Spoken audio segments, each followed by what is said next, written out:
વડોદરાના પૂર્વ વિસ્તારમાં આજે પાણીકાપ છે। પાણીકાપથી 3 લાખ લોકોને અસર થશે। ચંપાલીપુરા પાસે કારની અડફેટે એર વાલ્વ તૂટ્યો હતો। કાર ચાલકે કાબુ ગુમાવતા અકસ્માત સર્જાયો હતો। હિરેન મોદી આ અંગે વધુ માહિતી આપી રહ્યા છે। હિરેન, જણાવશો શું વધુ વિગતો? જી અંકિત, ખાસ કરીને વાત કરીએ વડોદરા શહેરમાં ઉનાળો હોય, ચોમાસું હોય, શિયાળો હોય, પરંતુ પાણીનો કકળાટ તો યથાવત જ રહે છે।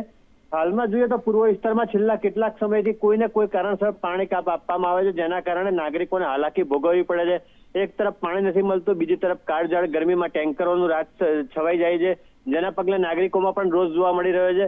ખાસ કરીને વાત કરીએ તો ગઈકાલે જે એર વાલ્વ તૂટ્યો છે, કારના અકસ્માતને પગલે ચંપાલીપુરા ગામ પાસે કારે સ્ટીયરિંગ પરથી કાબુ ગુમાવતા એર વાલ્વ તૂટી ગયો હતો। યુદ્ધના ધોરણે કોર્પોરેશને કામગીરી હાથ ધરી હતી, પરંતુ આ કામગીરી મોડી રાત સુધી ચાલી છે। હજુ પણ કામગીરી બાકી છે। હાલમાં આજની તારીખમાં સવારના સમયે કોઈ પણ ટાંકી, જે 4 ટાંકી વિસ્તાર છે, 6 બુસ્ટર વિસ્તાર છે, તેમાં પાણી આપવામાં નહીં આવે, જેના થકી 3 લાખ લોકોને આ સીધી પાણીની અસર થવાની છે।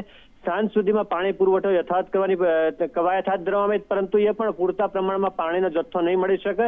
ઓછા પ્રેશરથી અને ઓછું પાણી મળશે તેવી વાત કરવામાં આવી છે। જે અંકિત, આભાર સમગ્ર માહિતી આપવા માટે।